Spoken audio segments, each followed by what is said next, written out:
Hello friends, कैसे हैं आप सब? बढ़िया। चलिए आज हम देखते हैं अवकलनीयता का एक महत्वपूर्ण प्रमेय, जिसके अंतर्गत हम ये जानेंगे, ये समझेंगे कि प्रत्येक अवकलनीय फलन सदैव संतत होता है, किंतु इसका विलोम सदैव सत्य नहीं है। अर्थात अगर कोई फलन संतत है तो ये जरूरी नहीं कि वो अवकलनीय भी हो, लेकिन अगर कोई फलन अवकलनीय है तो वो गारंटी के साथ संतत होगा। दोस्तों, काफी इंपॉर्टेंट प्रमेय है ये प्रमेय गणित के कैलकुलस के टॉपिक का बहुत ही जानदार, शानदार और परीक्षा के लिए भी बहुत उपयोगी प्रमेय दोस्तों। चाहे आप क्लास 12th में हो, चाहे आप बीएससी में हो, चाहे आप किसी कॉम्पिटिटिव एग्जाम की तैयारी कर रहे हो, मतलब बहुत बहुत ही बेसिक थ्योरम है दोस्तों। आज हम इस थ्योरम का प्रूफ तो करेंगे ही करेंगे, लेकिन जो इसका विलोम है उसको हमको किसी काउंटर एग्जाम्पल से भी दिखाना होगा कि क्यों हर संतत फलन अवकलनीय नहीं होता। अर्थात हमको ये एग्जाम्पल दिखाना होगा कि देखो भाई, ये फलन संतत है लेकिन अवकलनीय नहीं है, क्योंकि इसमें बोला है विलोम सत्य नहीं है। अर्थात जरूरी नहीं कि हर संतत फलन अवकलनीय भी हो, तो प्रूफ करना पड़ेगा। एक ऐसा उदाहरण पेश करना पड़ेगा जो संतत होगा, जिसमें फलन संतत होगा लेकिन वो अवकलनीय नहीं होगा। तो सबसे पहले तो हम ये सिद्ध करेंगे दोस्तों कि हर अवकलनीय फलन संतत होता है। तो चलिए, तो हम एक काम करते हैं। अच्छा, इस सवाल को, मतलब इस प्रमेय को अनेक तरीकों से पूछा जा सकता है। तो आप विभिन्न तरीके आप जब अपनी किताब में देखेंगे तो उसमें 2-3 स्टेटमेंट आपको दिए होंगे, या करके या अथवा करके आपको दिया होगा। तो आप उन दोनों तीनों स्टेटमेंट को जो भी दिया आपको अच्छे से देख लेना है, ताकि परीक्षा में अगर उनमें से कोई एक स्टेटमेंट पूछे तो आप कंफ्यूज ना हो कि भाई ये कौन सा वाला प्रमेय है। तो इसी प्रमेय को ऐसा भी पूछा जा सकता है कि मान लो कोई फलन एफ एक्स है, वो किसी विवृत अंतराल के किसी अभ्यंतर बिंदु पर अगर अवकलनीय है तो सिद्ध कीजिए वहां पर वो संतत भी होगा, किंतु विलोम सदैव सत्य नहीं है। अगर मान लो कोई फलन किसी बिंदु पर अवकलनीय है तो उस पर संतत भी होगा, ठीक है। या प्रत्येक अवकलनीय फलन संतत होता है, विलोम सत्य नहीं है। इस टाइप से अनेक अनेक तरीके से आपसे पूछा जा सकता है। दोस्तों, इसके पहले का जो टॉपिक है, या अवकलनीयता वाला जो चैप्टर शुरू किए, आज हम दूसरा वीडियो आज बना रहे हैं। पहला वीडियो जिसमें अवकलनीयता की परिभाषा, दक्षिण हस्त अवकलज, वाम हस्त अवकलज इत्यादि के बारे में बहुत अच्छे से समझाया गया है। अगर आपने वो वीडियो नहीं देखा है दोस्तों, तो डिस्क्रिप्शन बॉक्स में उसका लिंक दिया हुआ है, आप जाइए वो वीडियो देखिए। आपको प्लेलिस्ट में भी जाकर के इसके पहले के सारे टॉपिक्स के सीक्वेंस के पूरे टॉपिक्स के अनुक्रम एवं श्रेणी के पूरे वीडियोस ऑलरेडी बनाए जा चुके हैं। आप उन वीडियोस को जरूर देखिए दोस्तों। अगर आप चैनल पर नए हैं तो जरूर लाइक कीजिए दोस्तों, और सब्सक्राइब जरूर कीजिए। वीडियो को लाइक तो करना ही है, लेकिन चैनल को सब्सक्राइब आप जरूर कर लीजिए, बिकॉज यहाँ पर आपको 11th 12th और बीएससी फर्स्ट सेकंड थर्ड के सारे वीडियोस पूरे टॉपिक्स के दोस्तों मिलते जाएंगे। और ये न केवल बीएससी बल्कि आपको आगे आने वाले सारे कॉम्पिटिटिव एग्जाम के लिए बहुत हेल्प करेगा ये चैनल। सो अवश्य सब्सक्राइब करें, अभी सब्सक्राइब करें। तो चलिए हम शुरू करते हैं आज का ये हमारा मोस्ट इम्पॉर्टेंट प्रमेय, जिसमें हम सबसे पहले ये दिखाएंगे कि प्रत्येक अवकलनीय फलन संतत होता है। तो मान लीजिए कोई फलन है एफ एक्स, मान लो फलन, ठीक है, मान लो फलन है हमारे पास एफ एक्स, वो किसी बिंदु x इक्वल सी पर अवकलनीय है। अब आप उस फलन एफ एक्स को बिंदु x इक्वल सी पर, ठीक है, उस फलन एफ एक्स को बिंदु x इक्वल सी पर अवकलनीय बोल रहे हो। इसका अर्थ यह है कि निश्चित तौर पर इसकी जो सीमा है एफ डैश सी से, जिसको अपन डिनोट करते हैं, और वो सीमा है x tends to C F x minus F c upon x minus c, जरूर ये सीमा विद्यमान होगी, इसका अस्तित्व होगा, क्योंकि अवकलनीयता की परिभाषा है कि कोई फलन किसी बिंदु पर अवकलनीय कहलाता है यदि इस सीमा का अस्तित्व हो। तो भैया हम फलन को बिंदु x बराबर सी पर अवकलनीय मान रहे हैं, तो निश्चित तौर पर यह सीमा का अस्तित्व होगा ही होगा। ठीक है, कहीं कोई दिक्कत नहीं है। इक्वेशन 1 ले लेते हैं। आइए कहानी आगे बढ़ाते हैं। दोस्तों, मैं आपको एक बहुत बड़ी वाली बात बता रहा हूँ, बीएससी फर्स्ट सेमेस्टर की किताब में इसी प्रमेय को थोड़ा अलग तरीके से प्रूफ किया हुआ है, तो आप वो वाला तरीका भी देख सकते हैं। लेकिन मैं जो बता रहा हूँ वो सरलतम बेस्ट तरीका है, और आपको ये अच्छे से समझ में भी आ जाएगा, सरल तरीका ये। तो चलिए अब अपन आगे बढ़ते हैं।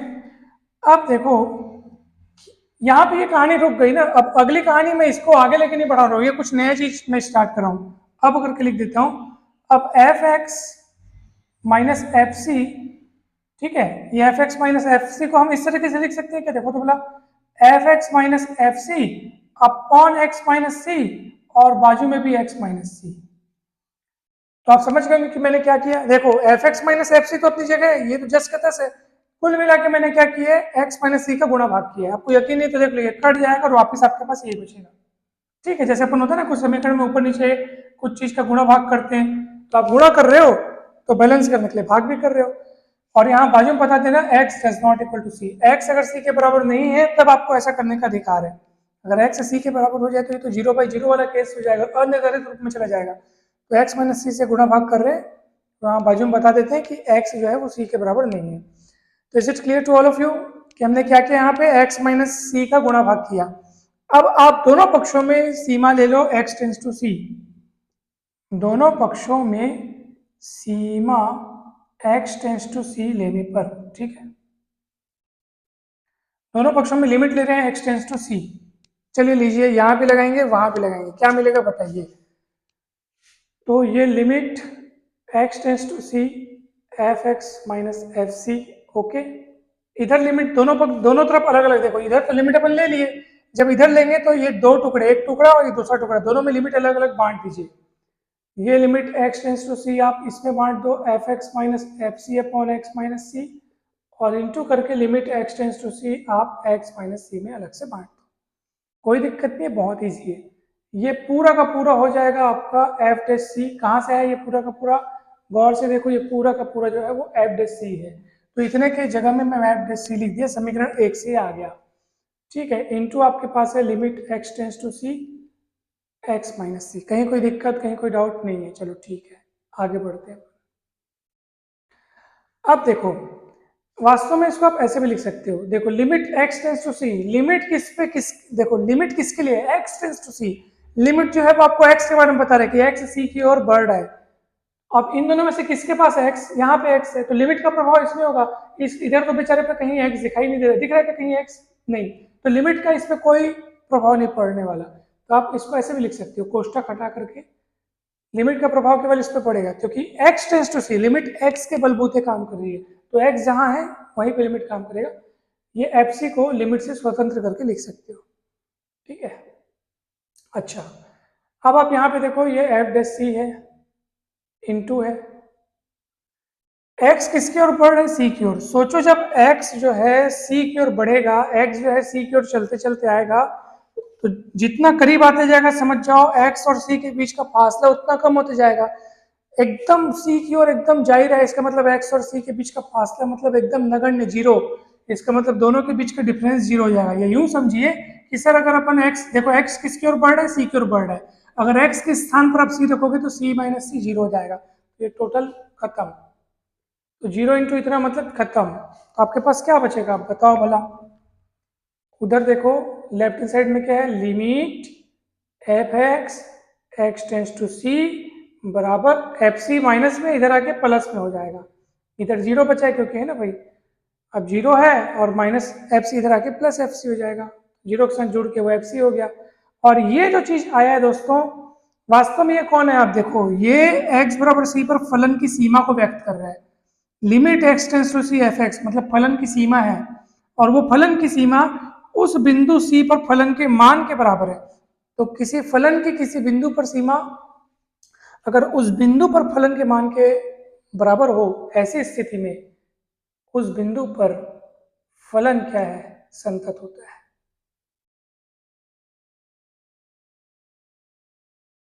ठीक है, मतलब मैं आपको ये बताना चाह रहा हूं कि सर इतना ये रिजल्ट आने से ये लाइन आप क्यों लिख रहे हो, तो वही आपको बता रहा हूं कि जो आपने रिजल्ट लाया है, जो आपका परिणाम आया, वो परिणाम क्या कहता है उसको एक बार समझिए। क्या कहता है, ये फलन की क्या है सीमा, कौन से बिंदु पर, सी पर। किसी बिंदु पर किसी फलन की सीमा अगर उस बिंदु पर फलन के मान के बराबर हो तो वो फलन संतत होता है। वास्तव में ये जो सीमा का अस्तित्व, इसमें दो बातें छिपी है दोस्तों। सीमा, उस फलन की सीमा का अस्तित्व, इसका मतलब उस बिंदु पर फलन की लेफ्ट हैंड लिमिट जिसको अपन एफ सी माइनस जीरो बोलते हैं, उस फलन की उस बिंदु पर राइट हैंड लिमिट जिसको अपन एफ सी प्लस जीरो बोलते हैं, उसका अस्तित्व है, यानी ये दोनों बराबर है। और ये दोनों एफ सी, ये देखो बराबर है ना, यानी बराबर के बाद एफ सी लिख सकते हो। और देख लो ये सांतत्य की शर्त है। तो उस बिंदु पर वो फलन क्या है, संतत है। देखो अपन अवकलनीय मान के चले थे उस फलन को, फलन एफ एक्स को बिंदु एक्स बराबर सी पर अवकलनीय मान के चले थे और क्या सिद्ध कर दिए, संतत। तो प्रमेय का आपका पहला भाग तो प्रूफ हो गया कि प्रत्येक अवकलनीय फलन क्या होता है, संतत होता है। आपने इस भाग को सिद्ध कर डाला, लेकिन विलोम सदैव सत्य नहीं है, यानी हर संतत फलन अवकलनीय हो जाए ऐसा जरूरी नहीं है। क्यों नहीं है, कैसे नहीं है, तो आपको एक उदाहरण प्रस्तुत करना पड़ेगा। देख लो ये फलन संतत है लेकिन अवकलनीय नहीं, आपको सबूत देना पड़ेगा। तो एक सबूत के तौर पे हम अभी एक फलन लेंगे और दिखाएंगे कि वो संतत है किंतु अवकलनीय नहीं है। तो मैं ये पहले भाग को मिटा रहा हूं दोस्तों, और आपको अब मैं ये दिखाऊंगा कि प्रत्येक संतत फलन जरूरी नहीं कि वो अवकलनीय भी हो। तो चलो, तो पूरा अब विलोम वाला हिस्सा आप लिखेंगे ना, विलोमता आप लिखेंगे, ये जरूरी नहीं है। या ऐसे भी, ऐसा नहीं लिख करके आप ऐसे भी लिख सकते हैं, कई सारे लिखने के तरीके हैं। अब आप ऐसे आप लिखेंगे, अब हम यह सिद्ध करेंगे, अब हम यह सिद्ध करेंगे कि प्रत्येक संतत फलन जरूरी नहीं कि अवकलनीय भी हो, ऐसे आप लिखना। और नीचे में आप एक उदाहरण लेना। उदाहरण के लिए हम फलन एफ एक्स बराबर, कोई भी उदाहरण लेना जो इस कथन को जिससे आप बता सको। तो सबसे बढ़िया एग्जांपल सरल वाला मैं लेता हूँ, मॉड एक्स। ठीक है, उदाहरण के लिए हम फलन एफ एक्स बराबर मॉड एक्स पर विचार करते हैं। ठीक है, इस फलन पर विचार करो और लिखो। अब हम दिखाएंगे कि यह फलन बिंदु एक्स बराबर 0 पर संतत तो है किंतु अवकलनीय नहीं। दोस्तों जब आप इतने बढ़िया तरीके से जमा के सजा के लिखोगे ना, तो जांचकर्ता भी बहुत खुश हो जाएंगे कि कितना बढ़िया अच्छे से समझा के जमा के लिखे हैं। वो समझ जाएंगे कि आपने रट के नहीं आया, आप बिल्कुल एक एक चीज को समझते हैं। तो थ्योरी लिखना भी जरूरी होता है, जहाँ जो जितनी थ्योरी की जरूरत होती है ना, लिखना चाहिए। इससे क्या होता है कि आप पूर्ण रूप से अपना इफेक्ट, अपना प्रभाव उस आंसर शीट में आप अपना प्रभाव दिखा पाते हैं और आपको नंबर अच्छे मिलते हैं। तो आपने समझ गया आप लोगों को क्या लिखना है। अब हम ये दर्शाएंगे कि बिंदु x बराबर 0 पर फलन संतत तो है किंतु अवकलनीय नहीं है। तो चलो दर्शाने का काम शुरू करते हैं दोस्तों। तो सबसे पहले ये आपके पास फलन है, ये आपके पास बिंदु है। पहले अपन क्या दिखेंगे, संतत है ना, संततता की जांच पहले करेंगे। अपन लिखेंगे एफ एक्स जो है अपना फलन जो है वो बिंदु x बराबर 0 पर संतत है। और इसके लिए आपको बिंदु x बराबर 0 पर फलन की लेफ्ट हैंड लिमिट निकालनी होगी। ठीक है, लेफ्ट हैंड लिमिट मतलब f0 माइनस 0, जिसको अपन लिखते हैं limit h tends to 0 f0 minus h। ठीक है, तो हो जाएगा limit h tends to 0 f minus h। अब एफ एक्स बराबर क्या है अपने पास, मॉड x है, तो f माइनस h बराबर मॉड माइनस h। मॉड के अंदर तो माइनस भी प्लस होता है सब कुछ। ठीक है, अरे लिमिट ले भुला गया, लिमिट h टेंस टू 0। तो कुल मिला के माइनस h प्लस h, कुल मिला के ये h हो जाएगा, कुल मिला के ये क्या हो जाएगा आपके पास 0। ठीक है, माइनस का मॉड भी प्लस h होता है, आपको पता है। ठीक है, और ये 0 हो गया दोस्तों। कहीं भी कोई डाउट, कोई दिक्कत, कुछ भी हो तो आप जरूर पूछ लीजिए दोस्तों। हमेशा आप यहाँ पे एक बात याद रखिए, h जो अपन लेते हैं ना, h ऑलवेज धनात्मक राशि होती है। h क्या होता है, हमेशा धनात्मक राशि होता है, क्योंकि ये इसमें मॉड, देखो h धनात्मक है, सामने माइनस लगा है तो अब ऋणात्मक बन गया, लेकिन मॉड है तो मॉड की जिम्मेदारी होती है कि ऑलवेज उससे हमको जो आउटपुट मिलता है वो धनात्मक रहता है। तो आपको पूरा दिमाग, ध्यान, विवेक लगा करके काम करना है। ठीक है, चलिए आगे बढ़ते हैं। अगर आप इसका राइट हैंड लिमिट निकाले होते, ये माइनस है, वैसे यहाँ प्लस है तो प्लस हो जाता, limit h tends to 0 fh हो जाता है, मॉड होता है 0 रखते 0 ही आता है आंसर। तो left hand limit 0, right hand limit 0, और उस बिंदु पर फलन का मान f0 अर्थात मॉड 0। fx बराबर मॉड x, तो f0 बराबर मॉड 0 यानी 0, यानी तीनों बराबर है, left hand limit, right hand limit और उस बिंदु पर फलन का मान। तो यहाँ पे आप देखो, चूंकि आपके पास left hand limit, right hand limit और उस बिंदु पर फलन का मान तीनों बराबर है, चूंकि करके पूरा आप सजा के जमा के लिखना। अतः बिंदु x बराबर 0 पर फलन क्या है, संतत है। आपने इस फलन को संतत दिखा दिया। अब आपको यह दिखाना बच गया है कि इस बिंदु पर फलन अवकलनीय नहीं है, तब तो आप बता पाओगे हाँ भाई इसका विलोम सदैव सत्य नहीं है। तो सदैव सत्य नहीं है आपके लिए दिखाने के लिए आपको एक ऐसा एग्जाम्पल भी देना है। अब अपन मॉड x ले लिए, संतत दिखा दिए। अब आपको जिम्मेदारी है आपकी दिखाना कि अब यह अवकलनीय नहीं है करके दिखाना पड़ेगा, ताकि हम उस कथन को सिद्ध कर सकें कि हाँ, जरूरी नहीं है कि जो फलन संतत हो वो अवकलनीय भी हो। तो भैया चलिए अपन देखते हैं। अब बिंदु x बराबर 0 पर फलन f(x) की अवकलनीयता की जांच पड़ताल की जाएगी। ठीक है, तो इसके लिए अपने को दो चीजें निकालनी होती है, R(f'0) और L(f'0), अर्थात दक्षिण हस्त अवकलज और वाम हस्त अवकलज। आप सभी को पता होगा कि इसका सूत्र क्या होता है। दक्षिण हस्त अवकलज और वाम हस्त अवकलज का सूत्र क्या होगा आपको पता होगा दोस्तों। पॉइंट 0 पर अपन ये काम कर रहे हैं। ठीक है, लिमिट h टेंड्स टू 0। ठीक है, f देखो 0 पर काम कर रहे हैं, इसलिए f0 plus h minus f0 upon h। आपके मन में ये डाउट नहीं रहना चाहिए कि सर अपन 0 पर अवकलनीयता की जांच कर रहे हैं इसलिए यहाँ 0 आया क्या। ऐसा नहीं है दोस्तों, ये तो h टेंड्स टू 0 सदैव रहता है, चाहे आप किसी भी बिंदु पर अवकलनीयता की जांच करो, ये h टेंड्स टू 0 ही रहेगा। हाँ, जिस बिंदु पर अवकलनीयता की जांच कर रहे हैं वो यहाँ आता है। जैसे 5 पर x = 5 पर आप अवकलनीयता की जांच करें तो f0 मतलब 5 प्लस h हो जाएगा। 2 पर जांच करें तो 2 प्लस h हो जाएगा। -2 पर जांच करें तो -2 प्लस h हो जाएगा। इस तरीके से होता है दोस्तों। ठीक है, इज इट क्लियर। जिस बिंदु पर जांच करते हैं वो बिंदु आता है। राइट हैंड डेरिवेटिव निकालते हैं इसलिए प्लस h होता है, लेफ्ट हैंड निकालते समय माइनस होता है। तो चलिए काम आगे बढ़ाते हैं। f0 प्लस h मतलब fh का मतलब मॉड h हो जाएगा। f0 मतलब 0 अपॉन h। ठीक है, तो मॉड h मतलब h हो जाएगा, h कट जाएगा। ठीक है, देखिए h ये तो 0 खत्म, कट के कितना आएगा 1।